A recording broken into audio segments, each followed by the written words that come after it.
Do you know what time it is, my friend? It's pick time. It's pick time. Guess who's got the tee box this week? Oh my gosh, that's sad if you got it. I got it. Okay, I got the tee box. I that actually, means I'm really Mr. doing 50, bad. yeah, Mr. 50-50 is back. Dude, I was close to having a great weekend. Same Just so you here. know, I was close. I was So close. same here. New Mexico State. I told you I needed 7 against New Mexico State against Alabama. That's all I needed was 7. I knew that going into the game. I needed 7 They points got because three. Nick's not. Yeah, and look, man, I knew it from the jump. So the reason I did that, Nick doesn't like running up the score. He was trying not to. He's trying not to. They were like, I mean, New Mexico State out there chunking the ball like running shoot days, man. Just run the football. Let's get this game over with. Nick Right. was not going to run the score up. Like New Mexico State ran the score up on New Mexico State. So, but I needed 7 points. I got 3. Needed 7. I actually needed like one more field goal, I think. But regardless, that didn't cover it. It was close. It was like a point away or whatever it was. And then Miami and Florida State, my lock. I mean, Yeah, it was Florida State at the close. very end of the game. I mean, that killed me. Yeah. So literally, last drive of the game got me on that game. And then the other one I lost was I don't remember what the other one I lost was, but anyway, I lost another close one like that, and I was just like, oh, just made me nauseous. But anyway, I was close to a great weekend, but I didn't. Oh, I know what it was. The other one was the Virginia Notre Dame game. Freaking quarterback doesn't even freaking play. I wouldn't even pick the game Right. if I knew he wasn't gonna play. So whatever. All right, Well, so I get to tee it up. Go well, ahead. you influenced me on the A&M game because you kept telling me Ole Miss was banged up, and then They were banged up, but they get everybody they back. showed up and they wasn't banged up. They got some good Toradol. Yes. They had some good Toradol going over in Oxford, Yeah. Mississippi this week. So, but it did go under, and I hit that one. So I did hit the under. So that was good. Here we go. Start up. Pick one. Yeah, Guess go what I'm ahead. going? I don't know if I bet a Pac-12 game all year. All right. Who Okay, you but I'm got? betting this one. I got UCLA Hmm. -3 against USC. All right, and I'm going to tell you everybody why. I think UCLA is, I mean, they're a good team, but Chip Kelly's fighting for his job. Okay, USC's, I mean, they're checked out. They got COVIDed out last week. Yeah. I mean, these kids are already portaled. It's late November. They're waiting. Look, and it's the Saturday before Thanksgiving. All these USC dudes, there's no coach. There's no coach. I'm portaled out. I'm looking. It's Thanksgiving week. I'm ready to go home. They're not going to be there, and Chip Kelly's fighting for his job. I got UCLA big over USC this week, and that's my lock. You know what? That's a good pick. I can see that too. It's a rivalry game too, and so Yeah, and it's the first thing that goes wrong, they're out. I'm going UCLA huge over USC. well, my first game is Baylor at Kansas State, and this is the first one of the year, but this spread is even. I know. Yeah, spread's even. What am I missing? Me too. So I'm taking Baylor. Scary. You It's taking who? scary. I'm taking Baylor to win this I game. know, man. I looked at that. I was like, I felt so trapped that I didn't do it. And I'm with you. If it looks too good that the average fan can recognize, it's usually a trap game. You know what I mean? That's like my brother-in-law calls me and goes, "Hey man, I got Purdue against Ohio State, man. It's a no-brainer." I said, I mean, to me, that one's a trap. I wouldn't bet that one to save my life, and I was right. You know what I mean? Ohio State ended up beating them by 28 points, but this one could possibly be a trap too. But I mean, it's even. It's You know, just too good to be true, Coach. it's It's too even. good to be true. So Yeah, I'm that taking one shocks me. Yeah, yes, I'm taking Baylor. Go ahead. Who you I, got? I agree with you. I wanted to take it. I was like, something's wrong. Like literally, I was having Virginia Notre Dame flashbacks. I was like, somebody's out. I'm missing something. I don't know. I don't know what it is. So, Exactly. all right, I'm gonna go. I'm trying to change my strategy here. I'm going my lock and my money line back to back. Okay. All right, so my money line this week is the Fighting Raging Cajuns are on the road against the Liberty Flames, and ULL is 4.5 point dogs. I'm taking my money line. I'm taking ULL straight up to beat Liberty on the road. I mean, Yeah. ULL has lost the first game of the year, and they haven't lost since. I mean, they won what 8 or 9 in a row. Right. I'm rolling, and what Billy's going on down there is special. I mean, he's done an unbelievable job. I got ULL money line on the road against Liberty. They find a way. All right. My second game is Washington. I have a bunch of Pac-12 picks, by the way. Washington Okay. at Colorado, and Colorado's getting 5.5. And Washington doesn't have a coach. And so I'm taking the Colorado Buffaloes. Okay. Interesting. All right, I'm not staying away from this. I'm not. SMU is playing Cincinnati this weekend. Mm-hmm. SMU is getting 12.5 points against Cincinnati. I'm taking SMU and 12.5 points against Cincinnati. Look, I watched the game. I hope it was a Friday night game. I hope the committee watched it. I want the fans, because if Friday night you were at a high school game, or if you're a coach and you were on the road, whatever you're doing. Let me tell you what happened Friday night. The score was a 10-point game with like 2 minutes to go in the game, and South Florida is driving, and they throw a pick. Okay, so they're trying to cut it to 3. All right, late in the game, and they throw a pick. And what does give Luke Fickell credit? What does he do? He scores on the very next play. Late in the game, he could have taken a knee and the game would have been over with. He would have won by 10 points, but that's not what he did. He went and scored and made it a 17-point game. So there was a 14-point swing there. Yep. That against a 2-win South Florida team. Right. All right, they're playing SMU. SMU can score points. They can. 12.5 is a lot of points. They haven't lost by 12.5 points combined in their losses this year. So if you added up all the points they lost by, it's not 12.5. I like SMU plus 12.5 at Cincinnati. Well, Tyler, that's the same pick I have next. We're on the same boy. boat there. So take it how you want it on that one. But I agree with you. I got SMU 12.5. Oh, boy, here we go. All right, I know you probably going. I bet you're going to go against me on this next one. I don't know. We haven't talked. Michigan State is going into Columbus. Mm-hmm. Okay, big game. Probably the biggest game of the week. Okay.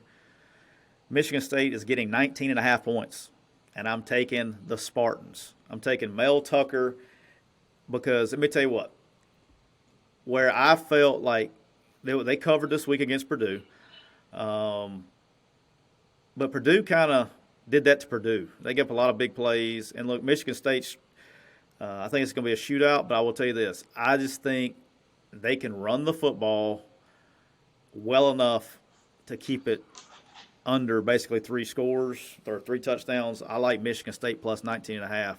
Apparently so does everybody else, because this has already moved from like 20.5 down to 19.5. So I'm going Michigan State plus 19.5 against Ohio State. I'm not betting that game, but Ohio State scares me. I don't bet Ohio State games very often, but the reason is because you never know what team is going to show up. What you're going to get. Yes. So I understand exactly everything you're saying, but Ohio State can score. And if they show up and they got that score machine working, that thing scares me. But I understand everything you're saying. Yeah, we're fixing to see. The thing that that's interesting to me is, Purdue moved the football. Purdue. It wasn't like if you look at the score. If you didn't watch the game and you just looked at the score, you would be like, "Oh, Ohio State blew them out." That wasn't the case. Purdue turned the ball over. They did some, stupid stuff, but. I don't know, man. I'm just going. I like what Mel Tucker's doing. I think there could be a little look ahead here for Ohio State for what's coming next week, and they're going to have to. Ohio State's going to earn it. I can tell you that. Yeah. Because what it looks like now is they're going to have to play Michigan State, Michigan, and probably Wisconsin. So they're going to have to earn getting into the playoff. Yes. And it's not going to be given to them, and they deserve it. Like right. I said, I think they win the game, but. They're going to earn it. They'll be the second best team in the country if that occurs. But Go ahead. I have Oklahoma State at Texas Tech.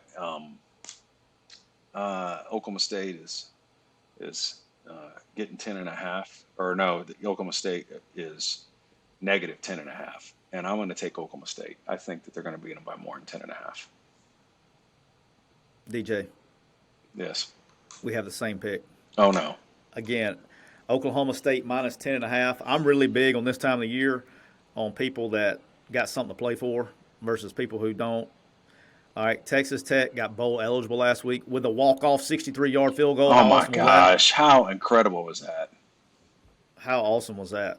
And I'm so excited, man, for those kids. They've been through a lot. You got a coaching change, and look, I know the new coach is a good dude, but I just hate it for Wells basically got him to where we wanted to go, and if like we talked about earlier, I think that's why guys. The only reason you can tell me that you get rid of coaches early in the season is because you know that if they win enough games, you can't make a change, and they probably wouldn't if he walked it off and got bowl eligible with a 63-yard field goal, which they would have done anyway with Wells or without him.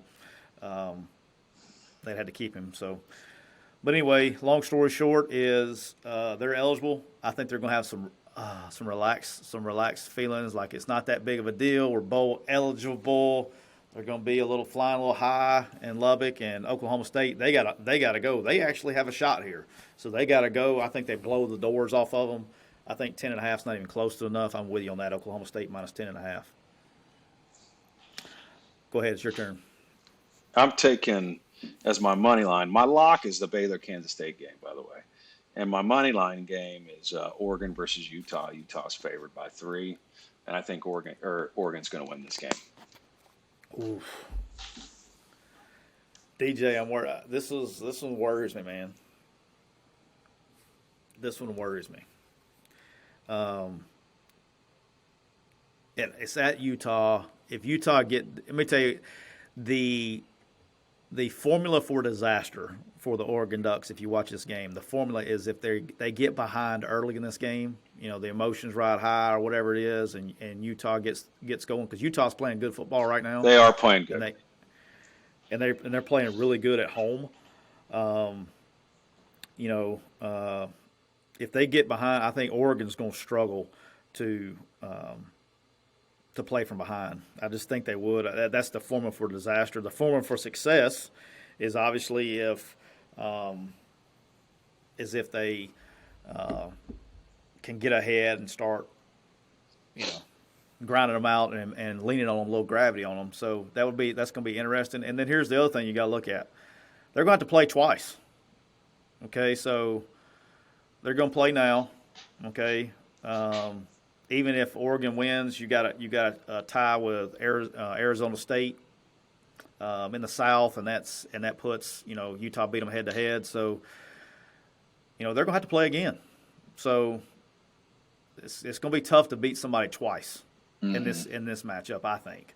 Right. So basically Oregon's got to run the table twice on these guys. Can they do it? So we'll see. But I think this is where your carnage starts in the playoff. But we'll see. We'll have a chance to figure it out here in about 5 or 6 days. The funny thing was, I want to say this: my original pick, I had to change it to the Oklahoma State one this morning when I found out about Bo Nix. But this Auburn South Carolina spread was at 10.5, and this is before I knew Bo Nix was done. It jumped quickly to 7 when I think the word's getting out that he's not playing. Auburn versus South Carolina. If it gets below 7, which I would let this thing, if you're a betting person, I would let this thing roll out all the way till Saturday and let this line keep dropping and then take Auburn. I would. I think Auburn's still better than South Carolina, regardless of who's playing quarterback. Yeah. Enough to where now it's at South Carolina, tough place to play, but Auburn's been in those situations before. I think everybody's going to say, well, they're going to be looking ahead. Well, South Carolina's got Clemson next week. Auburn's got Alabama at home. This kind of changes the complexion of that game coming up. I was kind of excited to see the Bo Nix-led Auburn Tigers play Alabama, but that's not going to happen, looks like. So it is what it is. And then I got one other thing. This is not college. I got one other thing that's kind of interesting here, DJ. Mm-hmm. I like to play in the NFL. I like playing NFL games on Sunday. There is a trend going on in the NFL right now that just don't worry about, if you don't look at the games, there's a trend going on in the NFL right now that's pretty impressive. Okay, so this is what the trend is. So if you're a gambler, which if you're listening to this, you probably are. Okay, at this point in time, you'd already turned it off. And if you bet on NFL games, so don't even worry about the lines. What you do is you take the teams who didn't cover the previous week versus a team that covered in the previous week. And this is the NFL, okay? How about that? So you're taking a team that you take the team that didn't cover the previous week versus the team that did cover. All right? So overall this year you would be 43-16-1 if you did that. It's like 70-something%. Yeah, yesterday was 4-2. How about that? And if it's a team if it's two teams that did cover or two teams that didn't cover, you don't bet it. You just don't play it. Yeah. So you take a team like yesterday, the only two teams that lost, the Ravens Thursday night lost against the Dolphins, and I can't remember the other one. It was the Ravens and somebody else. But anyway, it was 4-2 this week. But it's had 6-0 weeks. It's had a 7-0 week, and it's only had one losing weekend. The whole year was 1-2 was the only losing weekend. It's only had one losing weekend all year. That's pretty. And so if you're a gambler, something to look at. I'm just telling you the facts. That's all I'm saying. 43-16-1. All right. So, but it's been good to me on Sundays. So, it's pretty good deal there. But hey, if you're listening, like we talk about always, make sure you subscribe. Give us a thumbs up. Since we thought Texas A&M win, we should get all thumbs up by Ole Miss people. We guaranteed y'all a win last week. But make sure you subscribe. Leave us our 3-star review. We love them. Anything else to add there, DJ? No, that's it, man. Hey, I will be coming from you live on location next Monday. Uh-oh. So, yeah, I'm fixing to do the Clark Griswold trip for Thanksgiving that I've missed out on the last 20-something years. So I'm getting roped into it by the wife. See, I have a boss too. That was my other thing. I have a boss too. So I'm getting roped into the Clark Griswold and going to see the family in South Carolina this week, and then to Nashville and back. So, but until next time, DJ, guess what? Take care. Take care, man. We'll see you, brother.